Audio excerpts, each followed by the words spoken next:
vous aurez déjà compris, depuis la signature des accords au mois de juin 2025, je vous disais ici que c'était les débuts, ce n'était pas la fin, ce n'était pas l'aboutissement, c'était le déclenchement de quelque chose. Le monde reconnaît chacun par rapport à sa responsabilité. Maintenant, le monde va suivre de près ce qui doit être fait de la part de toutes les parties prenantes pourvu qu'il ait la paix dans l'Est de la RDC. Je vous avais également fait savoir que connaissant Kagame qui ne respecte jamais ses engagements, j'ai douté. Vous avez même vous-même, vous êtes les témoins parce qu'on était ces jours-là plus de 10 000 en direct ici.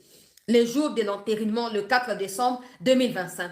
Kagame lui-même avait dit quoi? Que si cet accord n'aboutit pas, ce ne sera pas de la responsabilité du président américain. Vous et moi, on était en direct ici. Quelle est l'analyse qu'on avait faite comme patriote ici par rapport à cette déclaration de Kagame? Je vous avais prévenu, je vous disais à l'époque que cette manière de parler, c'est une façon de dire que je ne vais rien respecter. Je ne vais rien faire, mais ce n'est pas de la faute aux États-Unis. Par peur que les États-Unis reviennent en représailles. Donc, ce n'est pas de votre faute, c'est de ma faute entre moi et Tshisekedi. Mais ce que Kagame oublie, c'est que l'époque où les Américains favoriser Kagame au détriment des autres États américains, cette époque-là est déjà révolue. Parce que les États-Unis comptaient sur Kagame pour voler des minéraux au Congo, pour voler d'autres choses ailleurs. Maintenant que Tshisekedi est arrivé, il a dit, vous n'avez plus besoin de passer par Kagame, un receleur, venez vers moi, les minéraux m'appartiennent à mon peuple et à moi, on va discuter, même s'il faut que je puisse augmenter les pourcentages, vous allez les prendre pourvu que mon peuple vive en paix. Kagame l'a réalisé. Maintenant, il est dans le style je m'en fous. Oyokoya et ya. Nous aussi, nous sommes pena oyoka oyokoya et ya. Parce que je sais qu'il y aura des gens qui viendront dans mes commentaires. Ouais, mais là, ça fait encore une nouvelle théorie. Ça ne se concrétise pas. Non, ça ne sera pas automatique. Les États-Unis ne sont pas dans les émotions comme toi et moi. Il faut vous rappeler aussi que les mêmes États-Unis ont utilisé Kagame depuis ces 30 dernières années. Il y a une part de culpabilité à l'égard de certains. C'est comme ça que vous voyez, il y a des lignes Seigrammes dont je vous ai parlé ici qui sont prêts à tout pour aider Kagame parce qu'ils sont nostalgiques.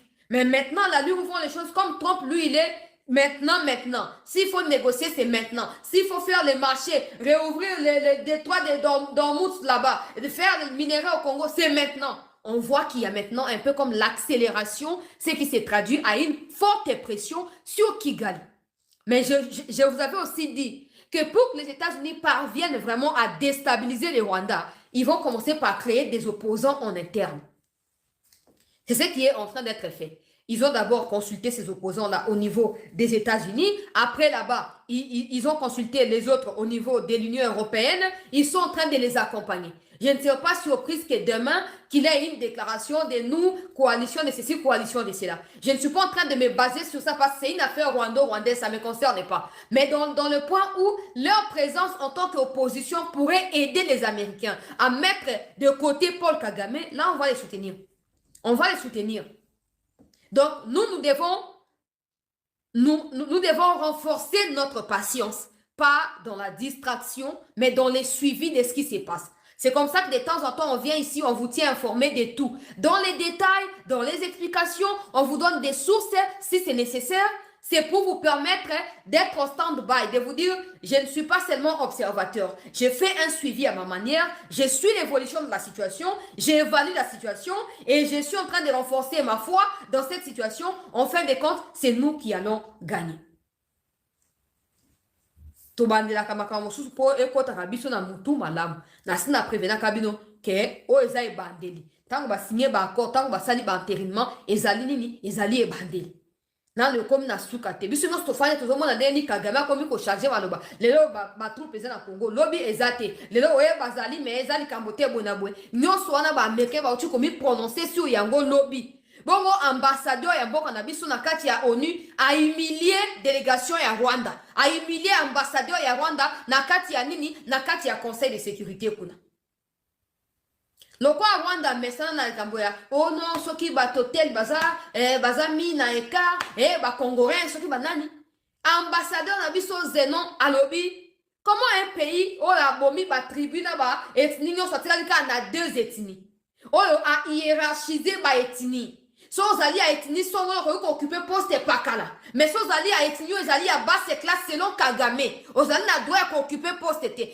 Ambassadeur na biso atuni ambassadeur ya Rwanda. Comment un pays où il y a ndenge ya deux catégories à bateau peut oser aujourd'hui faire des leçons à un pays où il y a 450 tribus depuis na ba colonisation qui non a indépendance ya mboka na biso. Délégation à Rwanda, KO. Moi, a revendiqué, exalté, moi, continuer maloba, exalté à 5 sous parole, l'équipe maloba pas en sous. Bon, to le makabana nos na kati ya bilulu oto yeli, to like bandeko s'il vous plaît, to partager bandeko msupe bakota. Ceux qui ne nous connaissent pas, abonnez-vous pour ne rien manquer de l'actualité de la République démocratique du Congo. Alors rapidement, on va commencer avec le président Tshisekedi qui est arrivé à l'investiture de son homologue brazzavillois ici à côté. Il était accompagné par la première dame. Il y a aussi Mucho qui a été invité. Ben voilà maintenant les deux accueils. Je vais commencer par chercher la vidéo de Mucho. Je mets, ou plutôt je commence par mon président et puis après je vais mettre pour Mucho, c'est mieux. C'est mieux pour ne pas couper sa Mucho puis valeur koleka. Bah au bazali nangai na Twitter. Bah ebi déjà basi ba moninga na sina posté vidéo wana bandeko balandi. Il y a CT News. Je vais commencer par ici. Tala accueille Olo ya Mokonzi ya Mboka na kati ya Braza. D'envergure de projet d'infrastructure et sous les yeux, vous avez encore une autre arrivée, les arrivées des chefs d'État se succèdent. Et donc, on va découvrir quel est le chef d'État. Monsieur Félix Antoine Tshisekedi Tshilombo, Yokai. président de la République démocratique du Congo, et madame. Alors, comme vous le constatez, le président Félix Tshisekedi Tshilombo, Fatou Béton, reçu ici en... Vera. Brazzaville, pas comment venga Fatih Béton.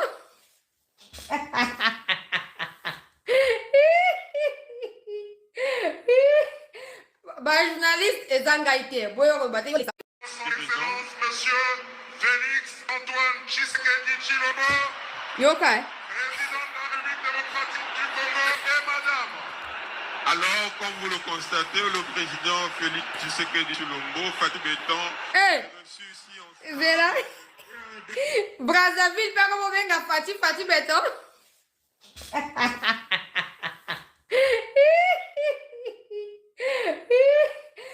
Bah, journaliste et Zangaïté. Boyo rebate yo lexa ba commentaire teta inga teta bolobi na zakunda te. Alors journaliste à Congo Brazza, il y a RTNC à Congo Brazza, alobi arrivé à Fatih Béton. Na ba Brazzaville ba osengi la Fatih Manda. Bino ba ko mo ka boza bo betara munoko. To kala na alobi Fatih Béton ah papa. Oza muta sentiment papa Landa nani. Tokei. Sous les yeux, vous avez encore une autre arrivée, les arrivées des chefs d'État se succèdent.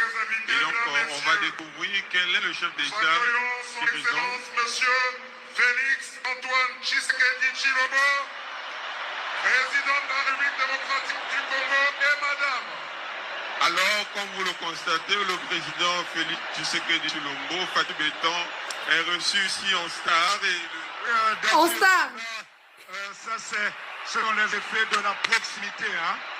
Brazzaville et Kinshasa sont les capitales. Yoka public, aucun savoir ça à Kinshasa. Vous voyez que Yoka public. également ici. Bon, première dame à Bomi. Les Congolais saluent le président de la RDC, la République démocratique du Congo. La République démocratique du Congo et la République du Congo qui ont en partage à la fois et la culture, mais aussi l'histoire politique. Et là, nous voyons comment ici les Congolais sont en train d'applaudir, d'ovationner le premier récipient de la République démocratique du Congo, Aline France Kabeka. C'est le symbole aussi de, je dois dire, une amitié fraternelle partagée entre Brazzaville et Kinshasa. Amitié grâce à la dextérité climatique du président de la République, Denis Sassou Nguesso, grâce aussi à l'implication du président Félix Tshisekedi que nous voyons ici accompagné de son épouse. Première dame. Olati makasi oleki mère na yo Antoinette Omeli Mucho pia tambola jamais na mwasi peut-être pas mwasi aleke na munene yango na toyeba wapi mwasi ko girafe ya munene mobali général faire moke. Tala maman Antoinette, maman on a lingaka ye makasi vraiment. Maman Antoinette, moi si à président Sassou. On voit comment il est accueilli par la population de la RDC en grande pompe et aussi en grande star comme l'ont si bien fait les populations. Oh, comment ils sourient vraiment, hein? Kitoko vraiment, hein? Accompagné de son épouse, justement, Madame Niak Denise. Et on me signale également qu'il y a eu il y a quelque temps un jeu entre les jeunes au niveau du net qui faisait des approximations entre le prénom du président de la République de la RDC, celui du Congo, avec leurs épouses Denis et le président nôtre, le président c'est Denis et la première dame de la RDC Denise et le président de la RDC son prénom Antoine et notre première dame c'est Antoinette. Vous voyez, la proximité se sent. Oh, na ocha muchopi dans un instant, tiens, on a commenté. Bon, première dame à Bominzoto. Moi, tu as vraiment respect, hein, maman. Oh, bazar, il a s'appelé l'accueil, vraiment. Maman Antoinette, elle est gentille, hein. Ah, Azo, c'est que déjà, oh, Moussou, je crois, Azo, secrétaire, n'a pas nous parler, t'aimes qui déjà. Azo, mais t'as déjà ma boko. Ah! Nera, balobiana, Fati, Aza, Antoine. Maman, kuna Congo, Braza, Antoinette. Maman, Nabiso, maman première, Denise, Azali, Denise. Vieux dictateur, Yemoko Azali, vieux Denis. Oh, donc, accueil, bande de Wadangai. Organise le quoi qui chasse. Wouh! Wouh! So Hollandi, pas mal, Moussouba Fayou, Luna, ba princesse et peng, ba les réseaux sociaux. Oh, le bac, Fati vraiment, allongwa, kende kaka, ça, on va payer voisin, parce que nous, la cause, na président, le quoi, tu sais qui dit. Regarde le bac, tout ce qui nous reste à faire, c'est te rappeler Fati, ba responsabilité na ye. Te pousser à kende liboso, aza na courage à kokabwana, ba tumabe, aza ba responsabilité na ye, c'est tout. Les restes, on a tabo bousculer, bosani, tozate. Tozate. Braza, zon nous, la président na biso. So ba juste Sassou ba ye na ye, bon di matin, mais so ba juste Fati ba ken na Braza, ba Braza, ba zali prêt, alors bon comprendre. Bon comprendre. Fati populaire, hein, papa. Ah! Au menu vient là, Sassou chez à domicile. Vous êtes itinérant, hein? Si vous invitez sous Polani. Il y a resté au Bossani Makamoto, le baka pose la actualité, au Bossanité. Au Bossanité, papa. On a invité Fati, on a invité Moucho, puis pour l'acceptation, ok? France, Afrique, bidon, tu botika, on a beaucoup, bozoko gérer. Mais bozela. Binemi a kongo na mai bako kitande boko yeba. Na kena na makambo ya Moucho, puis bota la Moucho, puis humiliant sur le Moucho à vivre. Viens la ngai Moucho. Viens Moucho chora. Moucho akomi kuna bande ulangai. Baboy ko beti la ema boko. Apoli na soni nga mitu na pourquoi tambola hana mwasi na ete akimaka nini abangaka nini. Batu ngosu bazaka sali sorti boye première dame mupanzi yewana taneti we Fati azo mata na escalier wana respect zali imposé. Première dame beauté à ben de susu complet wana la tibiso wana ya couleur rose wana. Et bien misi vraiment maman Denise kitoko suko oziana luka video ya Muchopi na chela bino. Na luka video ya Muchopi na chela bino bongo. Bongo na même régie hein ba créer faux bruit moko boye po na ele ka inaperçu zela botala. Zela. Paul Kagame, humilié et en fuite au Congo, Brazzaville. Eddie Capen en embuscade au Grand Katanga. Moïse Katumbi dans la rébellion. Les Américains bloquent le Rwanda. Ninezali Kolekana. Mbote na bino ba papa, mbote ba mama, mbote na bandeko ba Congolais nyonso, il y a partout. Oyo bozolanda biso en ce moment, na chaîne na bino, chaîne na biso. Tozana esengo, bandeko ba Congolais, kaka ndenge tolobaka. Congolais nyonso akoki kolala te, ni akoki kopase mukolo. Sans que alukana koyeba la situation en mboka na ye mboka elalaki ndenge nini elamuki ndenge nini mpe eza ndenge nini. Alors awa tokosolola bandeko, vous allez comprendre dans kati ya émission que l'interview de Joseph Kabila place à menacer qui la République démocratique du Congo que a soudaniser. La sortie médiatique de Paul Kagame en Jeune Afrique.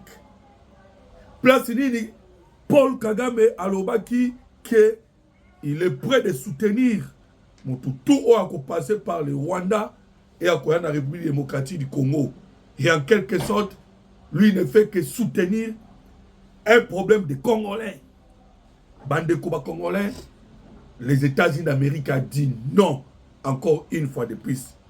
Alors, Tokobeta Masolo Awa. Okoyoka la réponse farouche. Il y a Patrick Mouyaya. Namakambo Elekani na Suisse. Le gouvernement congolais a éclairé les choses. Pourquoi? Parce que Bande Koba Congolais et Belé Abayi Congolais bazali komi tuna sur Makambozo le Canada Suisse. Patrick Mouyaya a répondu. Toko beta li solo awa. Toko solo la. Toko beta li solo ya rébellion. Rébellion oyo en ce moment na niveau ya Grand Katanga étouffé. Et bravo CNC. Le service de renseignement en Mboka Congo ont fait un bon travail, Bandeko Congolais. Moïse Katumbi prit la main dans le sac. Toko solo la yango. Nakati ya émission Bandeko. Awa, Baluka Kibabeta. Maman événement le 20 avril Oyo. Maman n'a coup préparé na ville ya Lubumbashi. Toko beta li solo nango. Bandeko Congolais. Toko solo la. Sur Paul Kagame, makambo elekani na niveau ya Congo Brazzaville. Okoyoka yango awa kati ya émission. Et toko kende bandeko ba Congolais na Burundi. L'attentat na Burundi contre un membre du gouvernement. Tango Paul Kagame azali na Congo Brazzaville, na Burundi, attaque contre un membre du gouvernement et qui est assassiné. Tokobeta di solo ya circonstance, il y a assassinat, il y a moko ya membre du gouvernement burundais. On comprend de bande ko ba Congolais que lorsque Evariste Ndayishimiye azaki kolobake Kagame c'est un trouble maqué, alobaki yango pambate.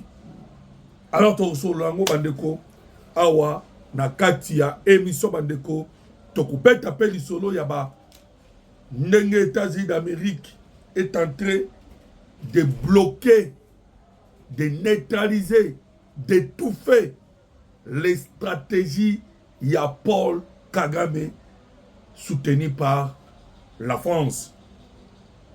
Bandeko, il n'y a que de mauvaises nouvelles pour Paul Kagame. Mauvaise nouvelle les aussi la terre. Ah, tozolo banabino. Kagame mbutu ekoti entre ye na Maputo na Mozambique babebani Rwanda na Mozambique mbutu wane uti na nini bande ko ba Congolais soki ta esili ah tozo banino ta esili pona Paul Kagame tokobeta pe lisolo ya mbutu ozali kolekana en ce moment entre le Rwanda et la Mozambique. Toko solo yango. Alors bandeko ndenge to mesana que tokoki jamais ko avancer avec notre émission sans que to senga na bino ndenge to lobaka tangu nyonso d'aimer l'émission et de partager. Parce que le régime de Paul Kagame va sakanate. Et ce n'est pas Kagame lui-même. Bandeko, Bitakwira bimisi ba vérité que ce n'est pas Kagame lui-même qui ne jure, qui jurait sur l'empire Imatuti. Et ça lui projet ma pays est belé. Et communication dans mon qu'on a biloko, où ils allaient mettre en péril, où ils allaient compliquer Paul Kagame. Et les lobbies sont au télémi. Voilà pourquoi tu senga vos j'aime ainsi que vos partages. D'abord, je commence par vous dire merci, merci. Parce que lobby aimait vraiment émission en désordre. Et il y a c'est les Sengonabiso. Parce que dans Moussala Tosala, on ne gagne pas beaucoup. On gagne presque, on ne gagne rien. Mais, ils ont le quoi soda. Mouké au soda, parce qu'il s'est sacrifié pour la nation. Voilà. Donc, ce qu'on aime l'émission, on partage au salaire quoi bien. Pour protéger live Nabiso. Alors, bande ko Congolais, tobandi nanu na Grand Katanga. Ndenge bo uti koyoka ngai ke na kati ya Grand Katanga des arrestations oyo boyoki. Hein. Bravo na bande ko Congolais d'abord. Pourquoi? Parce que les porteurs de mallettes, il y a Moïse Katumbi, na kombo ya Olivier Kamitatu, azwaki coup fatal. Compte na ye Twitter, il y a plus de 300 000 abonnés. Et ça qui suspendu par X. Compte qui qu'on utilisé pour nous communiquer la République démocratique du Congo. Les Congolais, télémé qui ont réussi. Bandeko, nous sommes dans une grande bataille. Tozo Bunda, Mama na Bitumba, na Banguna ya Moka Congo. Nous vous le disons, Tozo Bunda na Batwe Belé. Et Bitumba, ouais, na Baspé nyonso. Toza na guerre médiatique, toza na guerre diplomatique. Tout ça, la guerre militaire aux sur le terrain, na kobetelo lisolo, oyoka, place nini, Paul Kagame a tindi drone na ye, lobby, même pour parler dans la Suisse. Tout ça, la guerre militaire, tout ça, la guerre économique. Alors, bandeko, même guerre judiciaire les alliés. Tout ça, ils ont pas fond au Bunda. Voilà pourquoi. Quand il y a porté des mallettes, Olivier Kamitatu, il y a Moïse Katumbi bloqué. Alors, Bandeko, Nengen Aoutaki Kobanda Korob Sanabinoke, le plan est déjà. Baï Empire Imatuti.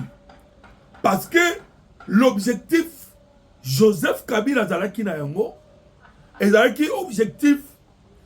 Il y a qu'on rwandaliser les Congolais. Bomone ki bayi balanki.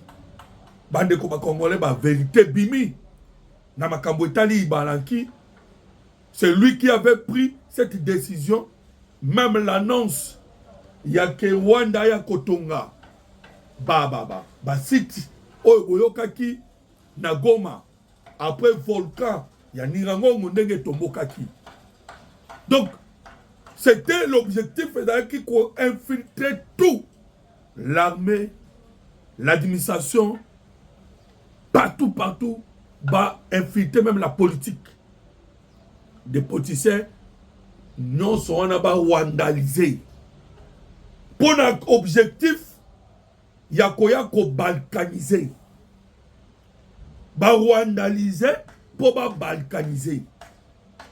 Mais tellement qu'ils ont vandalisé, ces projets qu'on a vandalisés, pour atteindre la balkanisation, n'a pas réussi. Alors, si Koyo, c'est une étape Moussoussou, et comme une étape pour soudaniser. Ça, c'est Kabila. Lui, là, maintenant, la mission à soudaniser. Kagame de sa part, parce que, la vérité, bimi, le secret, bimi, ndeng na utukoro banayoke. Américains ont bloqué les stratégies à Paul Kagame, il y a semer le chaos en République démocratique du Congo. Au début que Kagame mutasema ki chaos na Rwanda.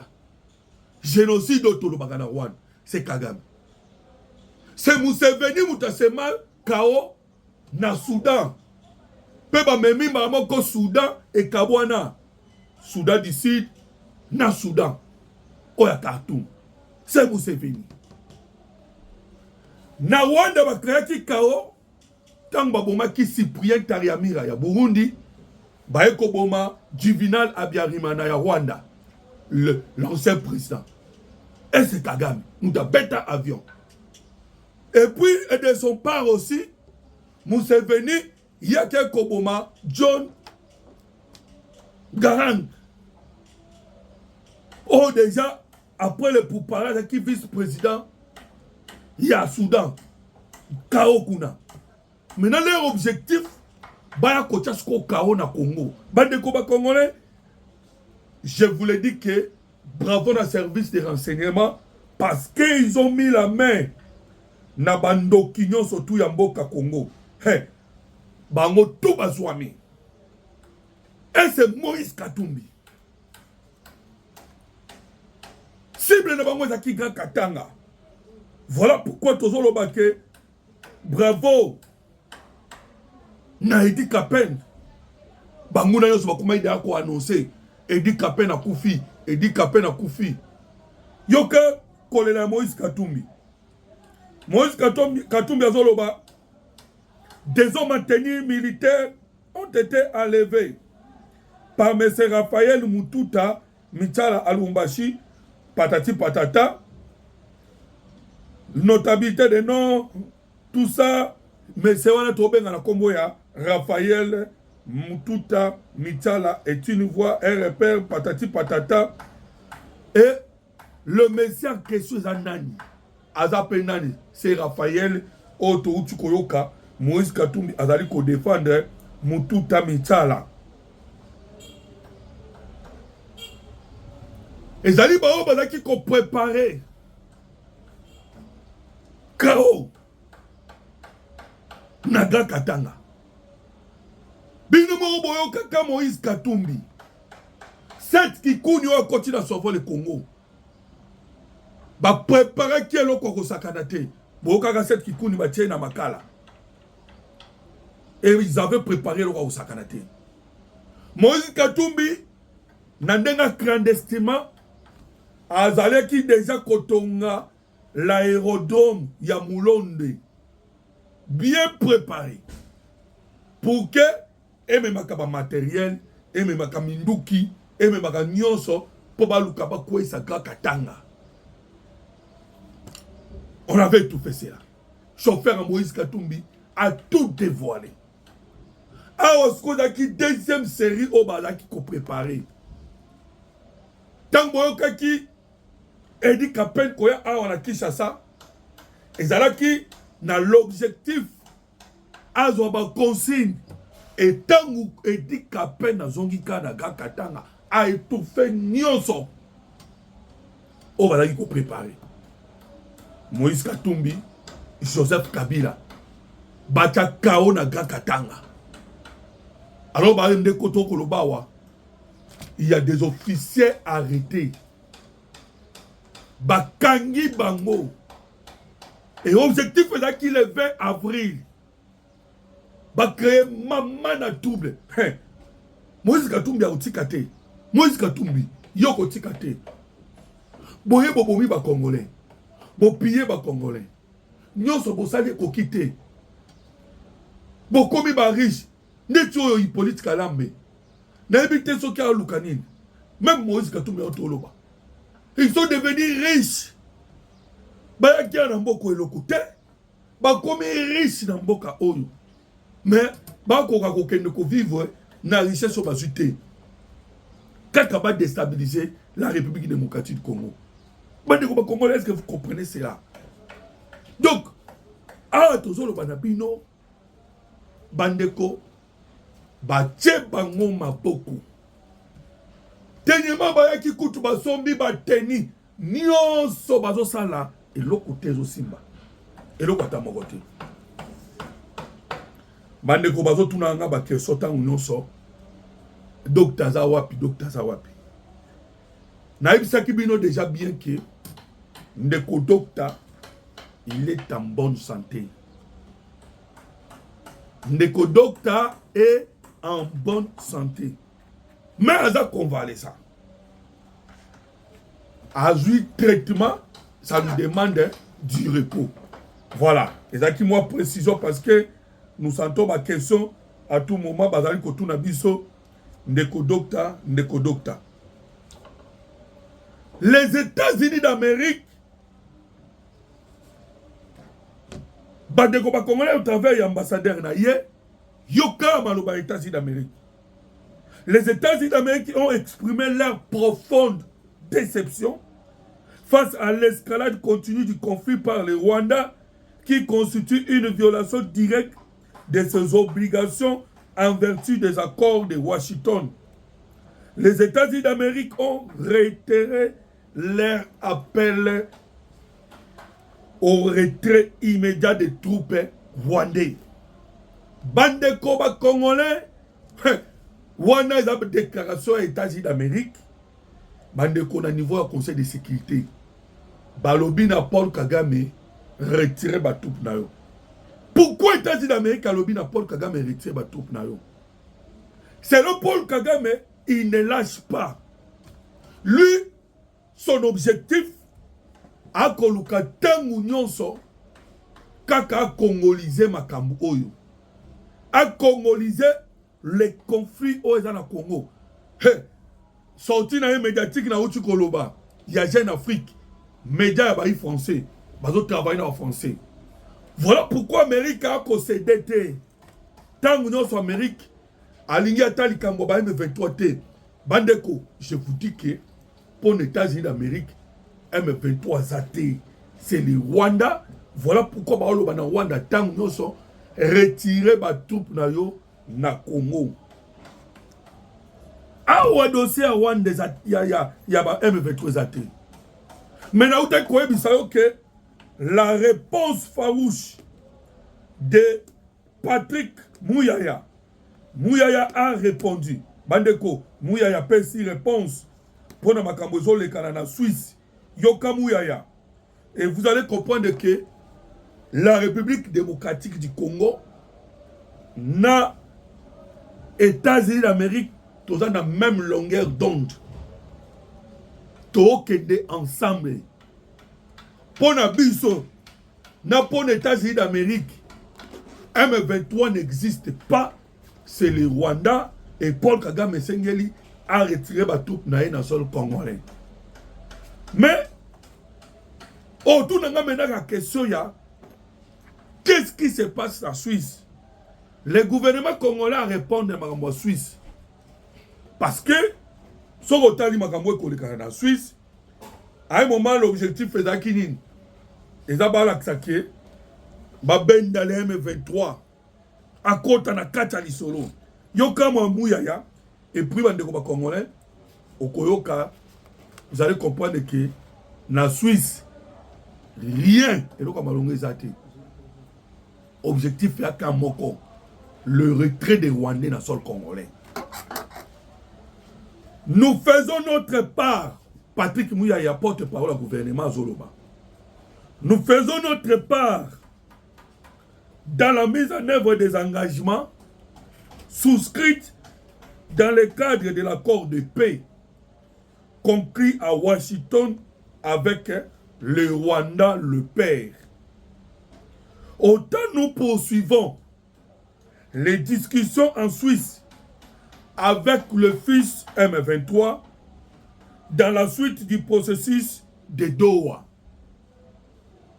Voilà où il y a un Koloba. Dans la suite, il y a processus de Doha. Le président de la République est toujours ouvert au dialogue voulu inclusif, mais avec des Congolais. Bah Congolais nini, Mouyaya parle de Congolais dékagamisés. Donc dialogue et kota na ba Congolais dékagamisé. Bon, on se suit ça, donc c'est la politique. La réponse, il y a Patrick Mouyaya, est claire. Malgré tout ça, on a discuté en Suisse, mais le président Tshisekedi Alobaki, Tokoko est en dialogue avec des Congolais dékagamisés. Ah, la réponse farouche, il y a le gouvernement congolais par rapport à Mouyele en Suisse. Voilà, Bandeko, vous avez commis poser ma question pour la Koluka Koyeba, où ils ont les canaux Suisse, réponse au gouvernement Yangoyo. Mouyele Lobili Soussou. Nazozongela. Mouyele Lobili, le président de la République, est toujours ouvert au dialogue voulu, inclusif, mais avec des Congolais dékagamisés et qui ne consacre aucune impunité. Pas de combat congolais. Les Congolais ont une impunité. Oh, basali ba massacre te. Oh, ba bomi ba na mboka Congo te. Nde tokokota na bango dialogue. Mais ba na Suisse, ce sont de qui? Alors vous comprenez déjà que malgré ton pays, mais makamwana toi nangote. Alors, yoka mouya bandi assis pour la kolobaboy. Bandeko, mouya lobby, notre priorité demeure la fin de l'occupation et la libération de nos compatriotes qui sont sous la gouvernance par crime du père, le Rwanda, et du fils, ainsi que par des complices. Nous tiendrons chacun de nos engagements dans chacun de ces processus pour atteindre l'objectif au Ezali, la paix. Alors, Bandeko ba Congolais, Boyoka Bandeko ba Congolais. Rébellion Oyo, Bazolu Kabiso Tovane na Bangoto Solula. Gouvernement congolais lobi ba dékagamiser nde ba kokota. Parce que l'objectif de Bango est un dialogue. Pour pas contre la institution. Ainsi que Paul Kagame a continué à dominer. Une rébellion sous sanction internationale.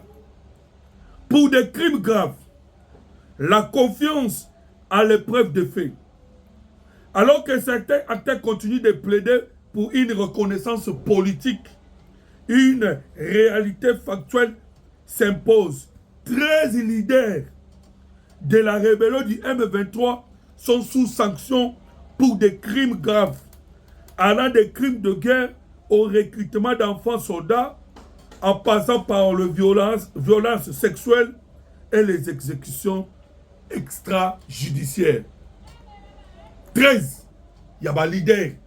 Bandeko, vous allez me permettre Boyo Kabako Monabango. Et aujourd'hui, les CC5, il y a eu 17 000 morts na Goma. Bayeka Boye, 5 semaines à Pamba Bassani na Ouvira. 1500 morts. 14 400 violations sexuelles. Et ils nous disent, Toke de Tovanda, Tosolola, avec des criminels. Jamais. Voilà pourquoi le gouvernement lobby, Tokovanda Naba Oye Bazali dékagamisé. Parce que Kagame lui-même a lobby, dans Jeune Afrique, que Azali Naba Oye qui viennent par lui pour stabiliser. Lui, il appelle ça stabilité.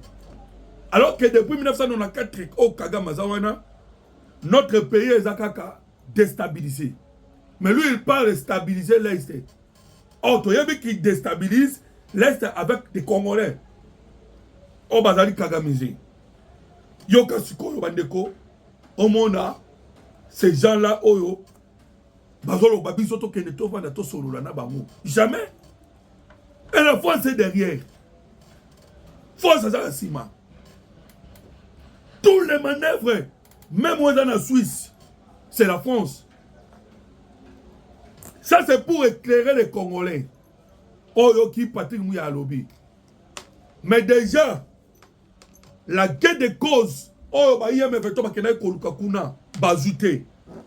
Hier, je vous avais dit, bandeko ba congolais, que si c'est Baluka Kinef, match kenaki ko Baluka na Suisse, voilà, na kobetelo le solo, oyo kalobi, les attaques venant du Rwanda par des drones kamikazes. Parce que, et là, on va koluka kuna de bazute. Et on vous avait dit que Massad Boulos a été dépêché à toute urgence par les États-Unis d'Amérique. Nous avons annoncé qu'on a titre que les États-Unis d'Amérique est en train de bloquer toutes les stratégies. Il y a Rwanda. Alors, Massad Boulos a été dépêché dans la rapidité tout. A quitté la Suisse, na Montréal, parce qu'on va pour parler à la qui. Et pour aller maintenant faire pression en Suisse. Pour nous relaxer que Suisse que awa waba sizo vandisi priorité faut à la humanitaire. Parce que les droits de l'homme, les institutions de droits de l'homme, il y a ONU et se trouvera en Suisse, en Genève. Donc, et c'est que sa priorité d'abord na nini na makambo etali l'humanité et na makambo etali la paix et les droits de l'homme. Bloqué Maramoko. Voilà pourquoi maintenant, ma Bible c'est dans liste. Il y a violation, il y a droits de l'homme. Soutani Makenga, chef d'état-major, qui est né en 1925, le 25 décembre 1973, à Massissi, donc Kivu, sanctionné par l'ONU. Rwandais, né à Massissi. Sanctionné par l'ONU, les États-Unis d'Amérique, l'Union européenne, par l'ONU en 2012, par les États-Unis d'Amérique en 2013, par l'Union européenne en 2016, pour direction militaire, violation grave des droits des humains et déstabilisation. Makenga wana, Makenga. Boulo sa yebisi bango tala, bao ebino bolo, bako vandate. Tous ces gens ici, kagamisés, des Rwandais, oh, babimi na combat ba Congolais. Des très désinfiltrés. Pas de question. D'ailleurs, ils sont sanctionnés. Je vous dis que même Rwanda, on a monaka, bandeko, mukilo est tambola bien té. Parce que vous pouvez imaginer que Kagame, à quelque sorte, dans ce circuit, va dominer même l'ONU. Qu'est-ce qui fait que, avec des sanctions, il y a ONU, il y a États-Unis d'Amérique, il y a Europe, mais les mêmes individus, ils sont là. Et ils veulent toujours que Batouana Bazonga. Malgré les sanctions, malgré les blocs, alors, les Congolais, pour nous voir bien tant mingi awate parce que c'est une bête à masolo, il y a humiliation, il y a Paul Kagame, Nandenga Kimi, Nandenga Kimi, na Congo Brazzaville. Je vous rappelle, Bandekouba, j'aime mes anassés ma casse. Je ne sais pas qu'est-ce que vous êtes en train de me reprocher parce que pour nous protéger live, il faut j'aime. Si vous avez quelque chose où vous allez reprocher, écrivez cela dans des commentaires. Combien de commentaires? Parce que les débissopés, tout comme on a améliorer. Combien de bisous na commentaires? Là, il va dans c'est ma casse. Voilà pourquoi nous voulons vous rappeler d'aimer l'émission. Alors, Massad Boulos, ça ne fait pas question. Il y a tel que les gens comme des Soutani Makenga, des Bordeaux Ngangourie, Bandeko, Zaliana Bayeba nous sous dans l'ombre. Moi, je n'ai pas de détails dans mon zate. Innocent Kaina, Innocent Zimurinda, Willingoma wana kuta kufa, Berta Bisimwa, Kone Nanga, Benjamin Bonipa, John Imani Nzenze. Boye bien. Oya bomi, abomana leki ya Mwami Rajabu Kima Kenda Belgique. Bahati Musango, oazali le kwa gouverneur kuna na Goma. Désiré Rukomera, Justin Nga Cheriri, donc Bandeko, tous ces gens-là, on a tangi, sanctionnés par l'ONU, sanctionnés par la communauté internationale. Et Kagame veut maintenant insister que ce genre de personnes, baya lisusu, baya kovanda, nakati, yaba dialogue. Voilà pourquoi bloc ezaka moko. Dialogue, oui. Mouya a déjà précisé, gouvernement lobi oui na dialogue, maintenant batu oyo bazali dékagamisé. À un moment, il faut qu'on change à terme pour pas comprendre. Donc, avec les patins, on a bon dimaté. Donc, si on a bien oui, on va dékagamiser. Parce que on va kagamiser, déjà l'objectif c'est de soudaniser. L'objectif c'est de semer le chaos. La révélation Bimi. Et Bimi n'a qu'à y a grand États-Unis d'Amérique. Kagame avait essayé cela avec la Grande-Bretagne, bande comme congolais. Nous avons eu l'opportunité de saisir cette information. Je vous dis la vérité.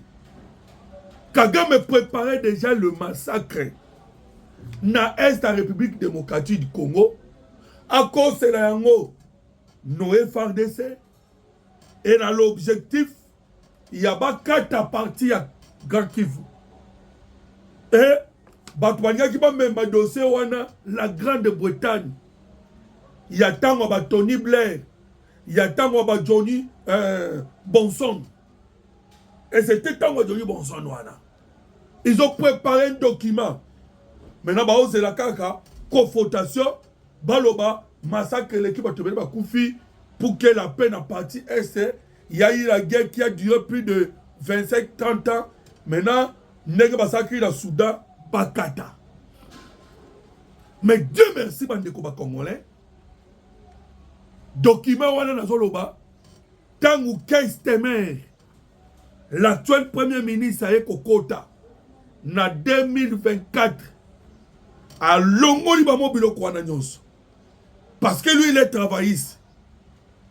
Et c'était des conservateurs il y a Grande-Bretagne. Nde badaki ko préparer le kwana. Lelo. Kagame en colère. Kagame étouffé. Kagame a zomi mona na souka. Parce que Azasu n'a pas moyen à faire face avec la République démocratique du Congo.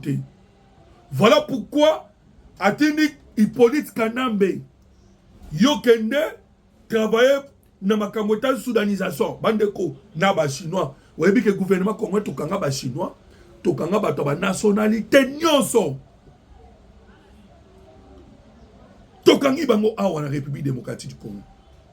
Quel objectif wana ya bataki koluka ba soudaniser. Ba chakao. Maintenant Kagame qui a zoboya komisa ba soda na ye et bino pe bozo benga biso tangu nyonso. Parce que ba congolais bele bazali na kati ya information te. Ba yebi ba secret na ba stratégie ya Kagame te. Kagame déjà c'est akoya. Kagame akoya kala. Aza sur la capacité te. Aza déjà mout oyo isolé diplomatiquement, isolé partout et na niveau de technologie tona na yango. To prendre vraiment le dessus le colonaye. Lobina bisa kibino ke verrou aérien déjà na Goma et Bukavu. Et ça déjà verrouillé à tel point que ba manœuvre no so basala ma wana et ko sala ma manœuvre sala ma amike parce que le Congo est immense. Mais manœuvre minene Kagame a kokokate. Kagame a compris qu'il est déjà lâché par les anglo-saxons. Bandeko, ceux qui sont anglo-saxons vont lâcher yo et Sili. Ce n'est même pas les États-Unis d'Amérique, mais ce sont les anglo-saxons qui ont abandonné Paul Kagame. Ou on a les États-Unis d'Amérique, Australie, Canada, aucun même Canada, Grande-Bretagne, Bandeko, tous les pays où on a abandonné Kagame. Kagame maintenant, ils ont compris que et l'autre quoi Lucas Sala et ça ne a chaos. Voilà pourquoi maintenir ma soda naïe. Maintenant il y a un kabouya sagesse, paix intelligence. Nenge balongo la kamine. Kagama mine. Biso ce que faut longo la mine wana. Nengoyoki, bitumba ya États-Unis d'Amérique na Iran. Ba Iranien ba tie ba mine na détroit d'Ormuz. Mais les Américains maintenant sont obligés à kolongola ba mine wana. Parce que l'Iran a perdu déjà guerre sur le terrain. A perdu déjà guerre. A perdu de soutien. Soutien à Tamorote Yélié. Ni à Chine, ni à Russie. Je sais que ma soutien Zali. Mais Zali va soutien mon coin indirect. Soutien à ma casse, c'est la soutien direct. Maintenant, ma soutien indirect qu'on a. Sur le terrain, l'Iran est déjà affaibli. Voilà pourquoi, ma préparer que soit au Bundi, au Kokite, au miné de toi d'Ormuz. Et c'est ça que Kagame est tenté de faire. À Bundi, ils ont Gasabo et Tondi. Ba bengani na mambwa dollar. Ba sanctionner ba militaire na ye. Awa na uti kobeta no solo. Ya mbutu o ezali kolekana sikoyo entre le Rwanda na Mozambique. Or, na Mozambique kuna Rwanda zalaki na à peu près 7000 militaires. Et ya sala kandeni na 7000 militaires wazala bango. So ba futa bango 2500 dollars. L'État zozo 1000 batikelo 1500. 1500 on peut regarder na mboka na bino. Ba regarder na Rwanda. Tellement les pays pauvres, ça fait quelque chose. Ah, toujours le banabino bandeko. Na Maputo bazui décision. Balobi, le militaire rwandais doit retourner. Et répondre bango d'une manière stratégique. Ah, babi ça sumbongo na bango te. Il y a contribution dans le sala.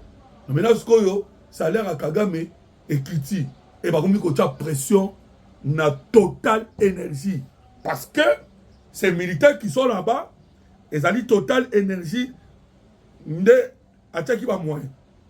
Et Total Énergie à côté maintenant gouvernement ya Mozambique. Donc voilà Kagame pourquoi la sortie médiatique na en Afrique. Il a parlé de cela. Si ça ne marche pas, na raison que ça va soudain la maille. Donc c'est fini pour Paul Kagame. Tellement que c'est pour na yebande ko ba congolais. Lobby bande koba congolais na Congo Brazzaville. Kagame humilié bande koba congolais. Vous savez pourquoi? Soki babengika son excellence Félix Antoine Tshisekedi Tshilombo bakwa peta maboko en désordre.